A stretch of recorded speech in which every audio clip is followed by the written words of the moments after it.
Kumusta? Kung ikaw ay higit sa 60 anyos at nais maging fit, puno ng enerhiya at self-sufficient, nandito ka sa tamang lugar. Natanong mo na ba ang sarili mo kung bakit parang humihina ang iyong mga binti at kalamnan kahit na hindi naman nagbago ang iyong mga gawi sa araw-araw? Gusto mo na bang umakyat ng hagdang-hagdang tila isang labanan? O baka naman ang pag-angat mula sa iyong paboritong upuan ay nagiging mas nakakapagod kaysa dati? O baka naman ang mga grocery bags na dati ay parang wala lang, ngayon ay tila nagiging weightlifting challenge na? Kapatid, hindi ito dahil tumuntong ka na sa edad na higit sa 60. Madaling isipin na natural lang ang mga pagbabagong ito sa pagtanda. Pero paano kung may mas malalim na dahilan? Maaaring mayroon kang kulang na mga bitaminang mahalaga para mapanatili ang lakas ng inyong mga binti at katawan. Huwag mawalan ng pag-asa dahil sa araw na ito, tatalakayin natin ang isang malawak na problema na nararanasan ng halos 80% ng mga matatanda, ang kakulangan sa vitamin D. Ito ay dahil hindi na tayo madalas naaarawan. Tara, pag-usapan natin kung paanong ang simpleng solusyong ito ay makakatulong sa iyong kalusugan at sa iyong pakiramdam ng lakas at sigla. Hindi lang basta tungkol sa pagpapanatili ng lakas ito. Maaaring nagdudulot ito ng pagkapagod sa iyo, nagpapabagal sa iyong mga kalamnan, at unti-unting naaapektuhan ang iyong kakayahang maging mas malaya. Pero heto ang magandang balita. Isang maliit na pagbabago sa iyong araw-araw na routine ay makakatulong para makuha mo ulit ang kontrol. Maaari mong maibalik ang iyong lakas, mapataas ang iyong enerhiya, at muling makapaglakad ng may kumpiyansa. Pero una, kung nakikita mo ang halaga sa paksang ito, huwag kalimutang mag-like at mag-subscribe sa Gintong Kalusugan. Alam ko na gustong mong yakapin ang mas malakas at mas mahabang buhay. Nandito kami para suportahan ka. Tara, talakayin natin ang mga mahahalagang nutrients na makakatulong sa iyo na maibalik ang nawala sa iyo sa paglipas ng panahon. Ang 6 na pangunahing nutrients na makakatulong sa iyong mga kalamnan pagkatapos mong umabot ng 51 taon. Maaaring namimiss mo na ang enerhiya na nagpapasigla sa iyong mga kalamnan habang tumatanda ka. Habang lumilipas ang panahon, unti-unting nagbabago ang iyong mga kalamnan. Ang mga mitochondria na parang maliliit na pabrika ng enerhiya sa iyong katawan ay nagiging hindi gaanong epektibo na nagreresulta sa mas mababang produksyon ng enerhiya. Baka kailangan mo ito. Number 1. Coenzyme Q10.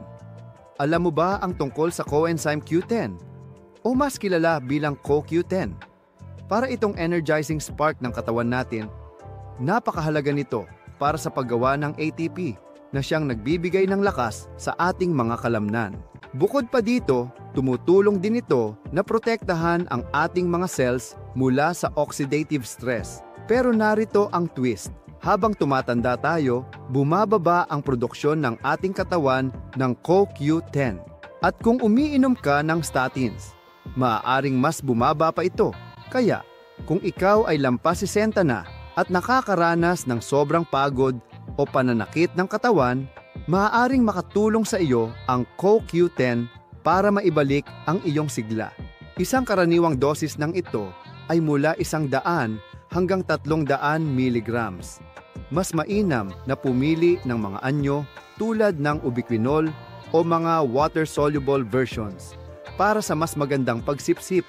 At syempre, laging magandang ideya na kumonsulta sa doktor bago subukan ang anumang bagong suplemento. Number 2. Vitamin D. Alam mo ba na ang vitamin D ay hindi lang importante para sa malakas na buto, kundi pati na rin sa kalusugan ng ating mga kalamnan. Lalo na habang tayo'y tumatanda, may mga espesyal na receptor sa ating mga kalamnan na nakikipagtulungan sa vitamin D. Sila ang tumutulong sa mga kalamnan na kumilos ng maayos at makisabay sa mga galaw natin. Pero kapag bumaba ang level ng vitamin D, nagiging mahirap para sa mga receptors na gumanap ng kanilang tungkulin. Dahil dito, pwede tayong makaramdam ng panghihina sa mga binti, maging hindi matatag, at mas mataas ang posibilidad na mahulog. Bukod pa rito, kapag mababa ang vitamin D, apektado rin ang produksyon ng enerhiya sa ating mga kalamnan. May mga pag-aaral na nagpapakita na ang kakulangan sa vitamin D ay nagpapababa ng aktibidad ng mitochondria na maaaring humantong sa pagnipis ng mga kalamnan at mas mabagal na galaw. So, gaano karami ang dapat mong kunin? Kapag ikaw ay 71 taong gulang o mas matanda pa, madalas inirerekomenda ng mga eksperto ang hindi bababa sa 800 international units ng vitamin D bawat araw. May ilan ding nagsasabi na pwede kang umabot hanggang 2,000 international units, lalo na kung limitado ang iyong exposure sa araw o kung ikaw ay may mas madilim na balat. At kung nag-iisip ka tungkol sa mga supplements, mas mainam ang vitamin D3 o cholecalciferol dahil mas madaling maabsorb at mas epektibo ito kaysa sa D2. Pero isang paalala, lagi munang kumonsulta sa iyong doktor bago simulan ng kahit anong supplement kasi ang sobrang vitamin D ay pwedeng magdulot ng masamang epekto. Isang simpleng blood test ay makakatulong para malaman kung kailangan mo ba ng dagdag na vitamin D o kung nasa magandang level ka na. Tara, sabay-sabay tayong gumawa ng mga hakbang para sa mas mabuting kalusugan at kalidad ng buhay. Number 3. Vitamin B12. Napansin mo na bang parang nanghihina o nanginginig ang mga binti mo kahit na nakapagpahinga ka na? Maaaring ito ay senyales ng kakulangan sa bitamina B12 at hindi lang ito problema ng mga matatanda. Ang bitamina B12, na kilala rin bilang coenzyme B12, ay napakahalaga para sa ating mga nerves at sa tamang pag-andar ng ating mga kalamnan. Kapag kulang tayo sa nutrient na ito, maaaring magkaproblema tayo sa paglipat ng mga signal ng nerves, sa contraction ng mga kalamnan, at maging sa ating mga reflexes. Sa kasamaang palad, maraming matatandang tao ang hindi alam na kulang sila sa B12. Habang tayo'y tumatanda, bumababa ang produksyon ng asido sa ating sikmura, kaya't mas mahirap para sa atin na maabsorb ang B12 mula sa ating pagkain. Ang ilang mga gamot, lalo na ang mga para sa diabetes tulad ng metformin at mga acid blockers para sa heartburn, ay nakakadagdag pa sa problema sa pag-absorb ng B12. Ang pinagsamang epekto ng mga gamot na ito ay maaaring magdulot ng mas mataas na panganib ng nerve damage sa paglipas ng panahon. Pero heto ang magandang balita. Hindi mo na kailangang umasa lang sa iyong sistema ng pagtunaw para makuha ang sapat na B12. May mga opsyon tulad ng sublingual tablets na natutunaw sa ilalim ng dila at nasal sprays na direktang pumapasok sa iyong bloodstream na makakalampas sa sikmura. Ang mga paraang ito ay lalo na epektibo para sa mga matatanda, habang ang karaniwang rekomendasyon ay 2.4 na miligram bawat araw. Ligtas ang mas mataas na dosis, gaya ng 50 miligram araw-araw, at makakatulong ito na maibalik ang tamang antas ng B12. Palaging magandang ideya na kumonsulta sa iyong doktor na makakabasa ng iyong mga antas at makakapag-suggest ng tamang anyo at dosis para sa iyo. Ang pagpapanatili ng kalusugan ng iyong mga nerves at kalamnan ay makakatulong sa iyo na maging mas malakas, mas madaling kumilos, at mapanatili ang iyong kalayaan. Number 4. Vitamin C. Ngayon, pag-usapan natin ang isang bitamina na talagang karapat-dapat na bigyan ng pansin pagdating sa pagbuo ng lakas ng kalamnan. Ang vitamin C. Madalas nating naisip ito bilang pangontra sa sakit, pero ang papel nito sa kalusugan ng kalamnan ay kasing importante.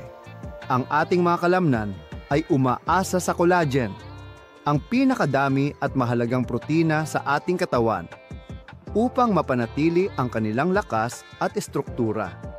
Kapag kulang tayo sa collagen, nagiging mahina ang ating mga kalamnan, tendons at ligaments. Dito papasok ang vitamin C.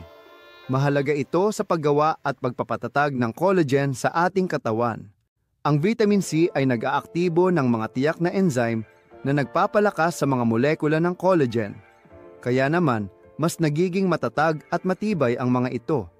Ibig sabihin, mas malakas na kalamnan, mas maginhawang paggalaw, at mas mababang tsansa ng injury habang tayo ay tumatanda.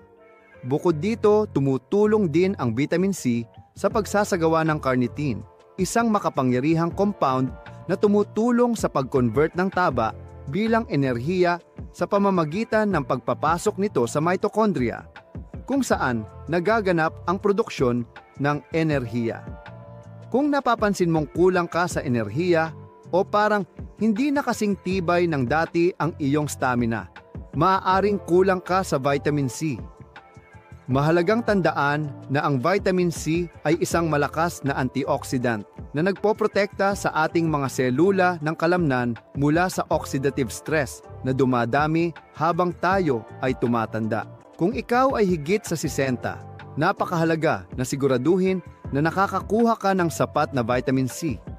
Ang pangunahing rekomendasyon ay 75 mg para sa mga babae at 90 mg para sa mga lalaki. Pero maraming eksperto ang nagmumungkahi na ang mga nakatatanda ay dapat targetin ang 200 hanggang 400 mg araw-araw, lalo na kung mayroong inflammation o chronic health issues. Para mapataas ang iyong intake, subukan mong isama ang mga pagkaing tulad ng mga citrus fruits, bell peppers, kiwis, strawberries, at leafy greens sa iyong dieta. At kung sa tingin mo ay hindi sapat ang iyong pagkain, maaari kang mag-isip na kumuha ng dekalidad na supplement pagkatapos kumonsulta sa iyong doktor. Number 5. Magnesium, ang mineral na sinasabing nakakapagpahinga. Alam mo ba, yung mga pagkakataon na bigla na lang nangangalay, ang mga binti mo sa gabi, o kahit gaano pa kahaba ng tulog ang makuha mo, parang pagod na pagod ka pa rin? Baka hindi lang ito dahil sa pagtanda. Maaaring nag-aalerto ang katawan mo na kulang ka sa magnesyo. Ang mineral na ito ay napakahalaga sa ating kalusugan dahil tumutulong ito sa tamang pag-urong at pag-relax ng mga kalamnan. Sumusuporta sa mga nerve signals at nagbibigay ng enerhiya sa pamamagitan ng pagtulong sa paggawa ng ATP na siyang pangunahing pinagkukunan ng enerhiya ng katawan. Sad to say, may ilang mga gamot na tahimik na umuubos ng ating magnesium levels.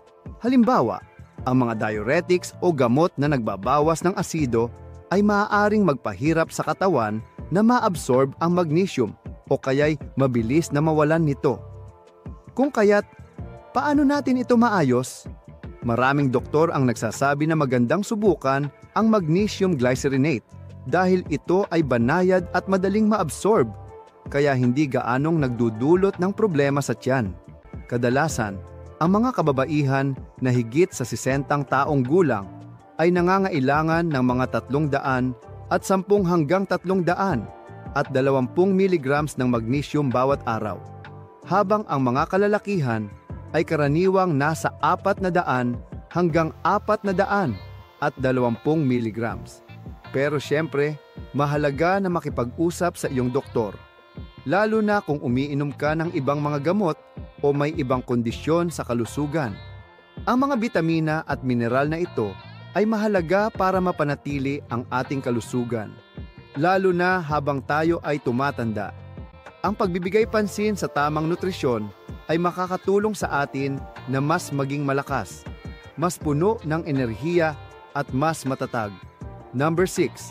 Creatine for seniors. Tara't pag-usapan ang creatine. Hindi lang ito para sa mga atleta, malaking tulong din ito para sa mga matatanda na higit sa 60 taong gulang na gustong manatiling malakas, mobile at malaya. Ang creatine ay kilala sa pagtulong sa iyong katawan na makagawa ng mabilis na bursts ng enerhiya, pag-aalaga sa muscle recovery, at pagpapalago ng bagong muscle tissue. Ngayon, para sa konting science. isang masusing pagsusuri at pag-aaral ng 22 clinical trials na kinasangkutan ng mahigit 700 matatanda na nasa edad 57 hanggang 70 at talagang nakakabilib ang mga resulta. Ang mga nag-supplement ng creatine habang nag-i-ehersisyo gamit ang resistance training ay nakakita ng mas malaking pagtaas sa lean muscle mass at pinabuting lakas kumpara sa mga nag-ehersisyo lamang ng walang creatine. Kaya, gaano karaming creatine ang dapat para sa mga matatanda? Ang pang-araw-araw na dosis na 3 hanggang 5 gramo ng creatine monohydrate ay karaniwang sapat, lalo na kung ito ay sinasamahan ng magagaan na aktibidad tulad ng paglalakad o paggamit ng resistance bands. Kung nais mo ng mas mabilis na resulta, maaari kang magsimula sa loading phase na 20 gramo bawat araw. Hatiin ito sa 4 na servings sa loob ng 5 hanggang 7 araw. At pagkatapos ay bumalik sa maintenance dose na 3 hanggang 5 gramo. Safe ba ang creatine? Oo, para sa karamihan ng malusog na individual, ligtas ito kung gagamitin ayon sa tamang paraan. Pero kung mayroon kang mga issue sa bato o anumang chronic conditions, mabuting kumonsulta sa iyong doktor bago simulan ang supplementation. Sige, heto ang mga pangunahing punto. Maaaring ang creatine ang nawawalang susi sa iyong plano para sa kalusugan ng kalamnan, lalo na kung ikaw ay lampas na sa 60. Hindi overnight ang pagnipis ng kalamnan. Kailangan nating maunawaan na hindi ito basta bahagi ng pagtanda. Kadalasan, ito ay may kinalaman sa kakulangan sa nutrisyon. Pero heto ang magandang balita.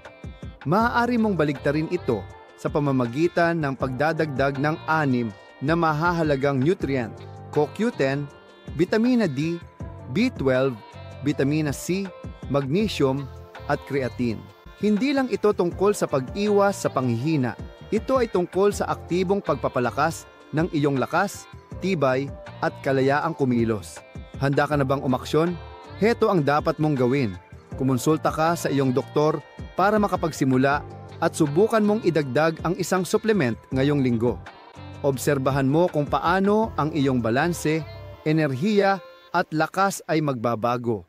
Pakinggan mo ang sinasabi ng katawan mo. Kung nakita mong kapaki-pakinabang ang impormasyong ito, isaalang-alang mong mag-subscribe sa Gintong Kalusugan para sa lingguhang tips sa kalusugan na nakabatay sa siyensya, na nakatuon sa pagtulong sa mga matatanda na manatiling malakas, mobile at malaya. Patuloy lang sa paggalaw at manatiling malakas. Karapat-dapat ka dito!